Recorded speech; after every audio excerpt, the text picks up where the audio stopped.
అలా అంటాం మానవ నువ్వు చంపుతున్నావు. హలో సుఖమాయిట్టుండు. సుఖం సుఖం. ಚೆನ್ನಾಗಿದ್ದೀರಾ? ಚೆನ್ನಾಗಿದ್ದೀನಿ. బాగున్నారు కదా? బాగున్నాను. నల్ల ఇరుకంగా? నల్ల ఇరుకే. కేంచో? జబాబు. ఏ కైసా హో యార్? ఓ మై గాడ్, ఇన్ని లాంగ్వేజెస్ లో చిరంజీవి గారు. How is it? నాకు ఇష్టమై నేర్చుకోవాలమ్మా. కష్టమై ఈయన చెప్పారు కదా అని చెప్పేసి 35 ఏళ్ల క్రితం నేర్చుకున్నాను. ఎందుకంటే గైడు రాజు అనే క్యారెక్టర్ తోటి. ప్రభుదేవ సడన్గా ఒకసారి సుందర మాస్టర్కి అసిస్టెంట్గా వచ్చాడు. ప్రభుదేవ పని నుండి వెళ్ళాల్సి వస్తే అబ్బని తీని దెబ్బ కొట్టి ప్రభుదేవాన్ని పెట్టి మనం లైట్గా లైట్ మూమెంట్స్ ఉండాలని చెప్పి రిహార్సల్ చేసి ప్రభుదేవ ఫస్ట్ సాంగ్ అబ్బని తీని దెబ్బ. అందరూ ఒకసారి వచ్చేటారు, సుందర మాస్టర్ వచ్చేటారండి. బెంగళూరు రేస్ కోర్స్ దగ్గర ఆయన కనిపించాడు కదా, అప్పుడు లేడా? లేదు, అక్కడ ఉన్నారు. ఫస్ట్ తోట ఉందే, అవును, అక్కడి నుంచి వెళ్ళిపోయారు. Okay, green house. Green house ఆ రెడ్ శారీ కట్టుకుని అక్కడ ఉన్నారు. ఎక్కడో ఒక కపుల్ ఆఫ్ డేస్ వచ్చేసాయని అబ్బాయికి ఇచ్చేది. వీడు చాలా బాగా చేశాడు. అంటే తన మీద నాకు చాలా నమ్మకం అండి. దీనికంటే ముందు లంకేశ్వరుడు అనే సినిమా, ఆ తర్వాత రాజా విక్రమార్క, ఈ సినిమాలప్పుడు తను చాలా చిన్న కుర్రాడు.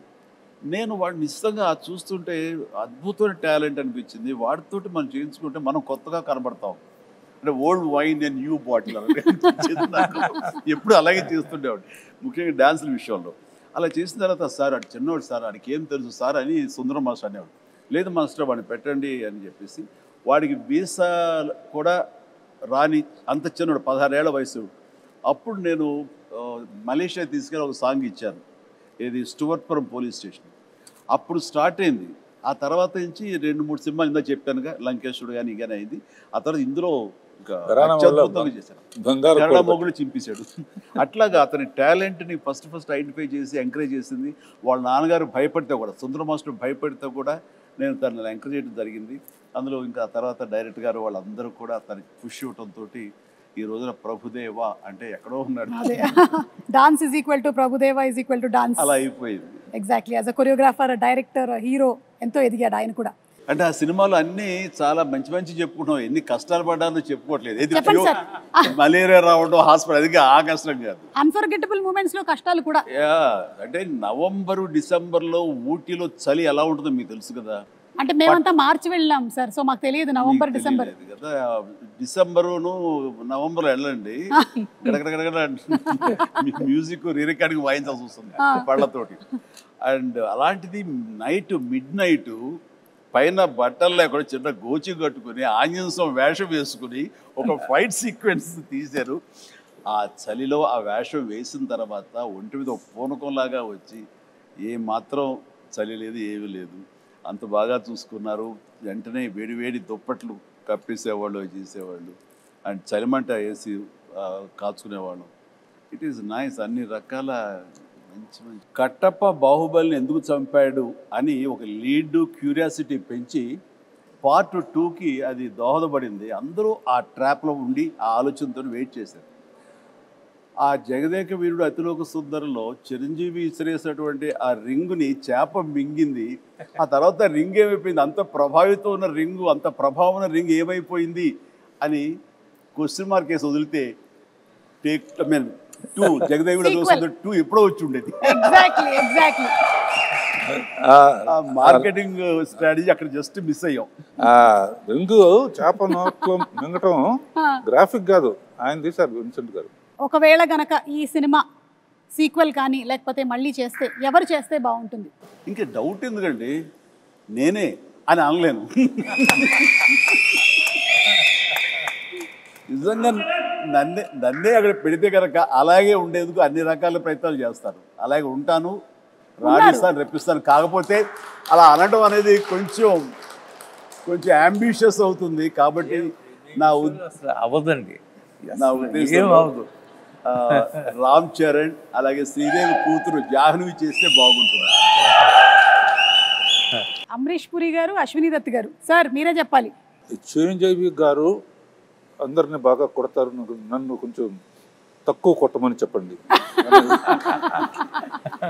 చిరంజీవి గారు అందరినీ బాగా కొడతారు అమరీష్ పురి గారి స్టైల్లో. అవాహయామి ఎంత ఇస్తావు దత్తు అని నాకు అనిపిస్తుంది. దత్ గారు ఇంత ఇస్తానంటున్నారా? అంతే, ఇంత ఇస్తానండి. దత్ గారు మీకేమైనా గుర్తుందా? నాకు గుర్తులేదు కానమ్మా, చిరంజీవి గారు చెప్పిందే కరెక్ట్, ఇంతే ఇస్తానంటే.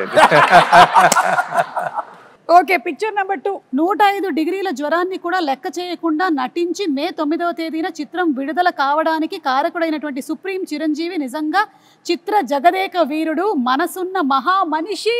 ఇది కిందది కూడా చూస్తానండి. ఇది విన్నావా? విజయవాడలో ₹6.50 టికెట్ మొదటి రోజున మ్యాట్నీ షో 210 రూపాయలకి బ్లాక్లో అమ్మారట. ₹6 టికెట్ 210కి అమ్మారట. సమ్ 3.14 crores ఆఫ్ టికెట్స్ అంట అమ్ముడిపోయింది అప్పట్లో. Highest in all time record Jagadeka Veerudu Athiloka Sundari.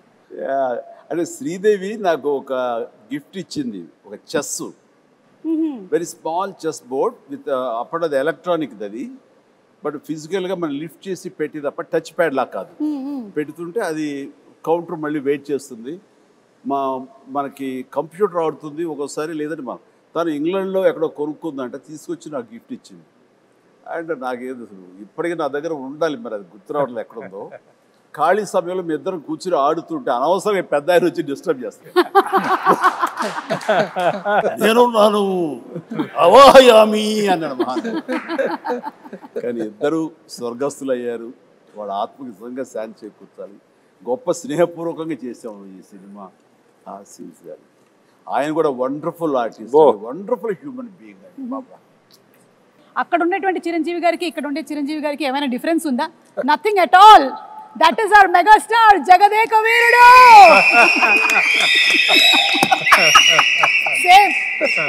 Same to same.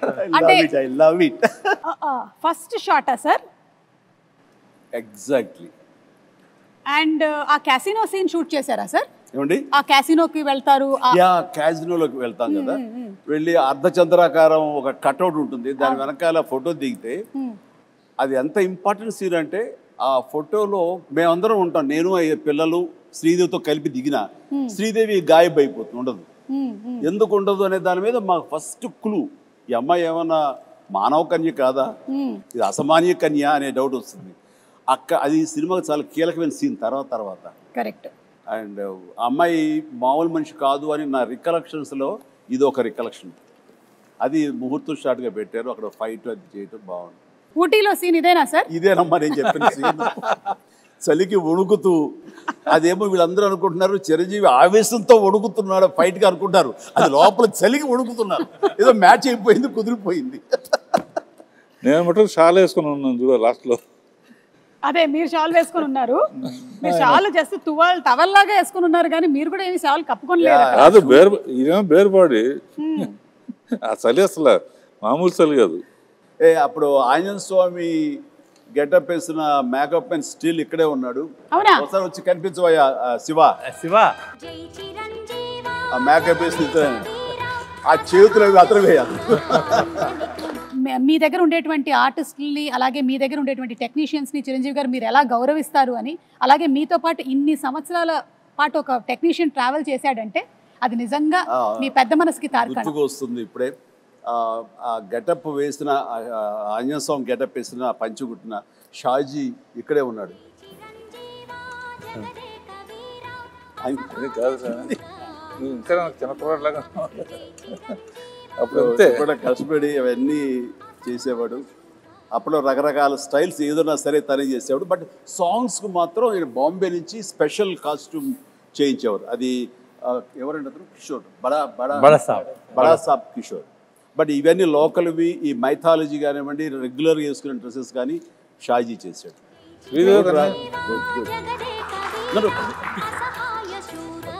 Shaji గారు కంగ్రాచులేషన్స్ అండి. మీకు కూడా 35 సంవత్సరాలు పూర్తవుతుంది. మే 9th మీరు ఫ్యామిలీతో కలిసి వెళ్ళి సినిమా చూడండి. అంటే ఇది కూడా ఫస్ట్ డే ఆఫ్ షూటే, ఎందుకంటే అదే కాస్ట్యూమ్స్ లో ఉన్నారు కాబట్టి మేబీ అనుకుంటున్నాను. మీరే సార్, మీరే the handsome, the most wanted director Raghavendra Rao గారే. కింద మన మనోడు, కింద మన స్టిల్ ఫోటోగ్రాఫర్ శ్యాము, ఇందులో ఆయన ఎక్కడ విన్సెంట్ గారు కెమెరా వాళ్ళ ఆయన కెమెరా తోడు పక్కన నుంచి చెప్తాడు. దాన్ని పర్యవేక్షణతో ఆయన okay real director of photography ఆయన, వ్యూ చేసేవాళ్ళు ఆపరేటర్ కెమెరామెన్ అసిస్టెంట్గా ఎవరికి ఇచ్చేస్తారు.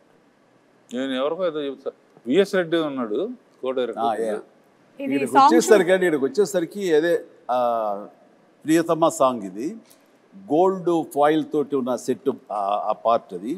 ఇక్కడికి వచ్చేసరికి సినిమా అద్భుతంగా వచ్చేస్తుంది, హిట్ వచ్చేస్తుంది నమ్మకం ప్రతి ఒక్కరు ఏర్పడిపోయింది. అందులో మా అందరి మొహం చూడ ఓవర్ కాన్ఫిడెన్స్ ఉంటుంది. ఇక్కడ రాఘవేంద్రరావు గారు చాలువా కప్పుకొని కూర్చొని ఉన్నారు ఊటీలో, మాకు అర్థమవుతుంది ఆ చలి. మీరు సెలెక్ట్ చేసిన యమయమ అందం సాంగ్. మన అశ్విని దత్ గారి శ్రీమతి గారు వాళ్ళందరూ కంగారు పడుతున్నారంట. అంటే ఇంత సినిమా తీసేశారు, అసలు ఈ సినిమా హిట్ అవుతుందో లేదో, ఆడుతుందో లేదో అని అనుకుంటున్నటువంటి ఆ టైంలో 3 ఏళ్ల కుర్రాడు వచ్చి, మానవ నాకు కూల్ డ్రింక్ ఇవ్వా అని అడిగారట. ఆ 3 ఏళ్ల కుర్రాడే రామ్ చరణ్. సో ఎప్పుడైతే ఈ మానవ అనేటువంటి డైలాగ్ చెప్పి కూల్ డ్రింక్ ఇవ్వ అని అడిగాడో సినిమా హిట్ అయిపోయింది, పిల్లల్లో కూడా వెళ్ళిపోయింది అనేటువంటి నమ్మకం కలిగింది.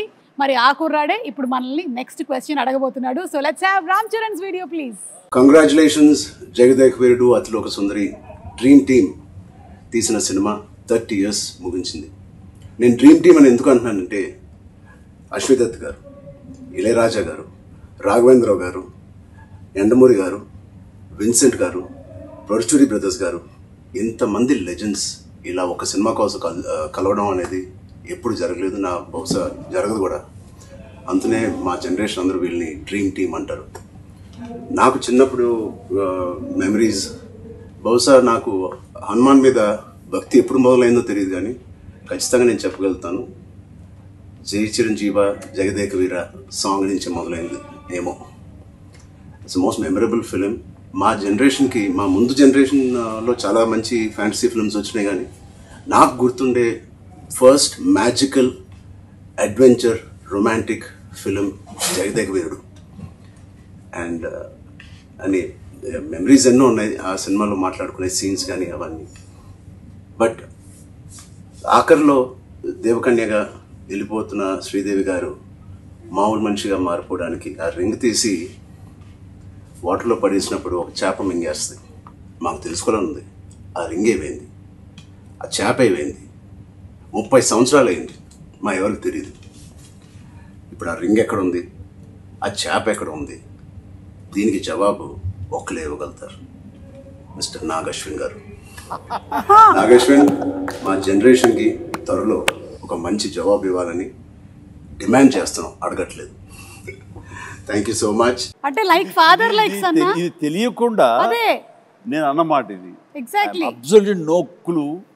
ఇందాక అనుకుంటా నెక్స్ట్ జనరేషన్ సినిమా చేసి ఎవరెవరు ఏంటి అన్నప్పుడు, సార్ ఆన్సర్ చాలా సింక్ లో ఉంది, నాగశ్విన్ బి రెడీ.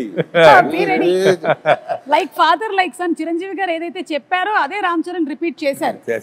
నీ గడ్డానికి నా గడ్డానికి పోటీ నాగశ్విన్. ఆయన ముడేసేవారే, ఎనకు జుట్లేదు కానీ.